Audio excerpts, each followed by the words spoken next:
यार आज मैं तुम्हें एक ऐसे लड़के की कहानी सुनाने वाला हूँ जो एक रात चोर बनने निकला था और उस रात ने उसकी पूरी जिंदगी पलट दी। तो चाय बनाओ, आराम से बैठो और सुनो। रात का वक्त है, शहर सो रहा है। एक पुलिस स्टेशन के बाहर एक लड़का खड़ा है, नाम है बाला। अब यार, बाला कोई फिल्मी हीरो नहीं है, ना कोई बड़ी गाड़ी, ना बड़ा घर, ना बाप का पैसा। एकदम आम लड़का है, जैसे हमारे तुम्हारे आसपास होते हैं। लेकिन इस वक्त उसके चेहरे पर जो परेशानी है वो असली है। बाइक पर बैठता है और सोचने लगता है, पैसे नहीं है, लोन वाला कब से पीछे पड़ा है और ऊपर से अनीता के घर वाले आ गए। अब थोड़ा बैकग्राउंड समझते हैं। बाला ने कुछ वक्त पहले एक लोन शार्क से पैसे उधार लिए थे। उस वक्त जरूरत थी इसलिए लिए, लेकिन वापस करना यह काम नहीं हो पाया। और अब वो शार्क रोज फोन करता है, बाला बहुत हो गया, पैसे दे वरना तू जानता है मैं क्या करूंगा। बाला बस यही कहता रहता है, भाई थोड़ा वक्त दे, एक मौका और। लेकिन वो वक्त नहीं देता। वो शार्क है, सब्र उसकी फितरत नहीं। अब इस सब के बीच बाला की गर्लफ्रेंड है अनीता। दोनों का प्यार सच्चा है, इसमें कोई शक नहीं। लेकिन अनीता का फोन आता है, बाला मम्मी पापा अचानक शहर आ गए हैं और वो किसी और से मेरी शादी की बात कर रहे हैं। बाला के मुंह से बस इतना निकला, यार ये तो बिल्कुल गलत वक्त पर हुआ। तो ये है बाला की दुनिया। एक तरफ लोन शार्क का कर्ज, दूसरी तरफ अनीता की सगाई रोकनी है और दोनों के लिए एक ही चीज चाहिए, पैसा जो है नहीं। बाला बाइक पर बैठकर सड़कों पर घूम रहा है, दिमाग चल रहा है, रास्ता नहीं मिल रहा। रास्ते में एक जगह टीवी पर न्यूज चल रही थी, शहर में कुछ खतरनाक आतंकवादी दाखिल हो चुके हैं। बाला ने एक नजर डाली और आगे बढ़ गया। उसे क्या फर्क, उसकी अपनी जिंदगी पहले से ही मुसीबत में थी। और तभी उसकी नजर एक बड़ी शानदार कोठी पर पड़ती है। वो रुकता है, पास खड़े लोग आपस में बात कर रहे थे। उस बंगले में आज रात कोई नहीं है, सब बाहर गए हैं। और यार बाला के दिमाग में वो ख्याल आया जो नहीं आना चाहिए था, खाली है, अंदर जाऊं, बस थोड़े पैसे उठाऊं, एक रात की बात है, कोई देखेगा भी नहीं। वो जानता था यह गलत है, लेकिन जब इंसान की पीठ दीवार से लग जाए तो वो दीवार भी तोड़ने को तैयार हो जाता है। बाला ने फैसला कर लिया। वो उस कोठी की चारदीवारी के पास पहुंचा, चारों तरफ देखा, कोई नहीं। दीवार पर चढ़ा और दूसरी तरफ कूद गया, धड़ाम। यार दूसरी तरफ जमीन बहुत नीचे थी। बाला सीधा गिरा, दर्द से कराहने लगा। ये तो बहुत नीचे था। किसी तरह उठा, कपड़े झाड़े, अंधेरे में आगे बढ़ा और तभी अंधेरे से एक जबरदस्त गुर्राहट आई। बाला के पैर जमीन पर जम गए। अंधेरे से निकला एक बड़ा ताकतवर कुत्ता, ब्रूनो। अब बाला पसीना पसीना हो गया। भाई शांत हो, मैं कुछ नहीं करूंगा, बस देखने आया था, ब्रूनो गुर्राया। अच्छा दोस्त, हम दोस्त है ना, ब्रूनो और जोर से भौंका। इसी हड़बड़ाहट में बाला का मोबाइल हाथ से छूट गया और डिस्प्ले टूट गई। वो मोबाइल उठाने झुका, तभी ब्रूनो और करीब आ गया। बाला भागा और एक अंधेरे गड्ढे में जा गिरा। यार निकलने की बहुत कोशिश की, लेकिन निकल नहीं पाया। और ब्रूनो ऊपर खड़ा यह सब देख रहा था। अब यहां कुछ अजीब हुआ। ब्रूनो ने पहले एक रस्सी उस गड्ढे में फेंकी, बाला नहीं निकल पाया।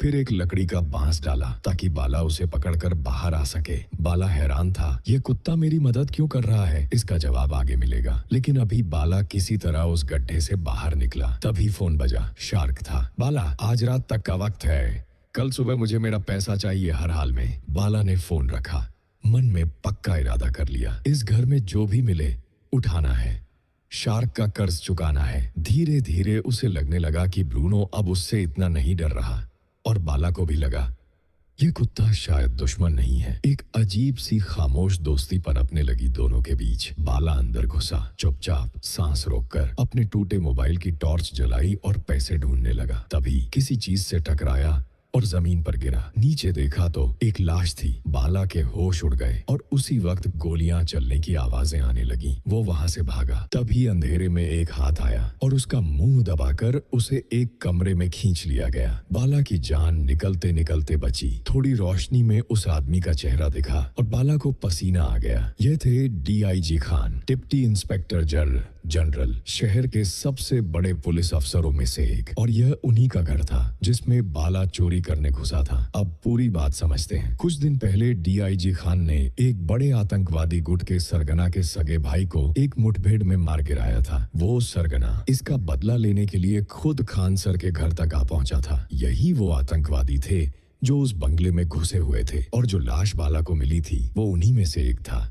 जिसे खान सर पहले ही निपटा चुके थे। वो अपने घर में अकेले इन सब से लड़ रहे थे। अब थोड़ा पीछे चलते हैं। जब यह सब शुरू हुआ था, खान सर ने सीसीटीवी में देखा कि कुछ अजनबी उनके घर में घुस रहे हैं। फौरन मोबाइल उठाया, बैटरी खत्म, लैंडलाइन की तरफ बढ़े।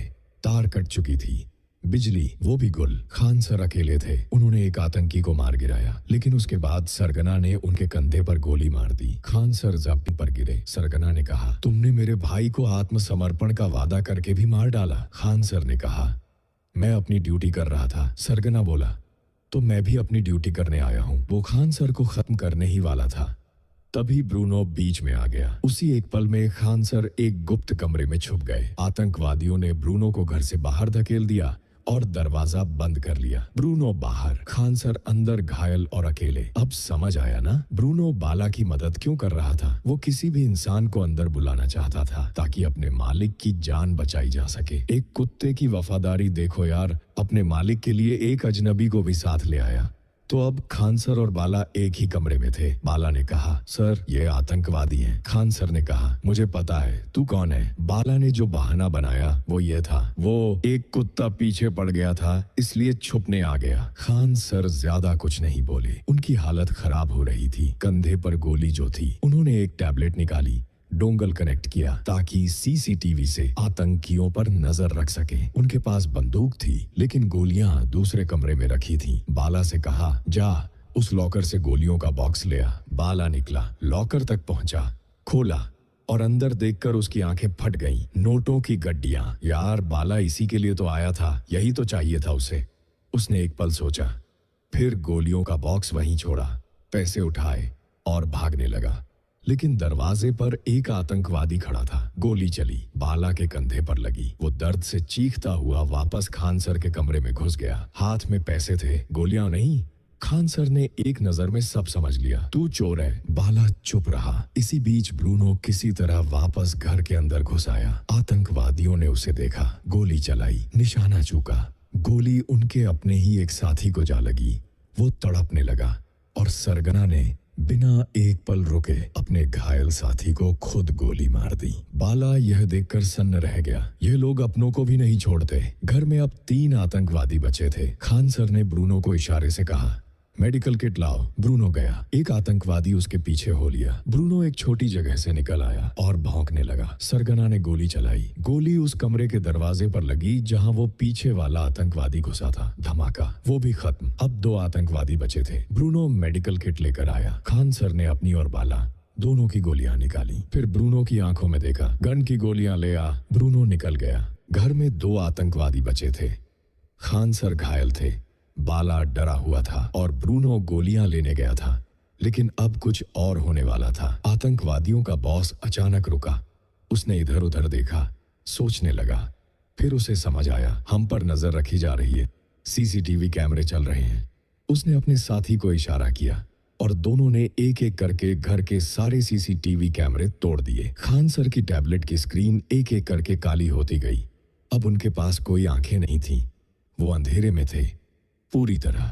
इधर ब्रूनो गोलियों का बॉक्स मुंह में दबाए वापस आ रहा था। तभी एक आतंकवादी ने उसे देख लिया। फायर। ब्रूनो बाल बाल बचा, लेकिन गोलियों का बॉक्स वहीं जमीन पर गिर गया। बाला ये सब देख रहा था और यार कुछ ऐसा हुआ जो शायद बाला खुद भी नहीं समझ पाया। वो डर भूल गया, कंधे का दर्द भूल गया, पैसे भूल गया। वो उस आतंकवादी से भिड़ गया सिर्फ इसलिए कि ब्रूनो को कुछ ना हो। वही कुत्ता जिससे वो कुछ घंटे पहले थर थर कांप रहा था, उसी के लिए आज जान लगा दी। लेकिन तभी उनका बॉस आ गया और उसने बाला की अच्छी खासी पिटाई शुरू कर दी। मार खाते हुए बाला से पूछा जा रहा था, खान कहाँ है, बताओ कहाँ छुपा है वो। बाला दांत भींचे चुप रहा। इधर ब्रूनो किसी तरह खान सर के कमरे तक पहुंचा।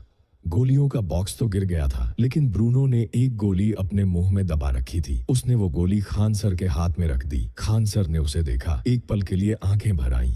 फिर उन्होंने वो गोली अपनी बंदूक में डाली, उठे, घायल कंधे के बावजूद चले और कमरे से बाहर निकल आए। बाला अभी भी पिट रहा था। तभी एक गोली चली। एक आतंकवादी वहीं ढेर हो गया। सबने पलट कर देखा। खान सर दरवाजे पर खड़े थे। अब सिर्फ एक आतंकवादी बचा था और वो था उनका बॉस। उसने फुर्ती से बाला को पकड़ लिया, उसे ढाल बना लिया। खान सर सामने थे, बंदूक तानी हुई, लेकिन बाला बीच में था। सरगना मुस्कुराया। खान, अब क्या करोगे? खान सर की बंदूक में एक ही गोली थी और वो भी अब काम नहीं आ सकती थी। सरगना ने अपनी बंदूक खान सर की तरफ उठाई। यह वो पल था जब सब कुछ खत्म लग रहा था और तभी ब्रूनो आया। उसने खुद को उस गोली के आगे झोंक दिया। यार, वो पल देखने वाला था और भारी भी। एक कुत्ता जिसने पूरी रात अपने मालिक को बचाने के लिए सब किया, रस्सी फेंकी, बांस डाला, मेडिकल किट लाया, मुंह में गोली दबा कर लाया और आखिर में खुद को कुर्बान कर दिया। कमरे में एक पल के लिए सन्नाटा छा गया। खान सर की आंखें भर आईं, बाला की भी। लेकिन उसी पल में बाला ने मौका देखा। सरगना का ध्यान बटा था। बाला ने झटके से उसकी पिस्टल खींची और गोली चली। सरगना गिरा। सब खत्म। यार, वो रात खत्म हुई। पुलिस आई, सब संभाला गया और जब सब ठीक हो गया,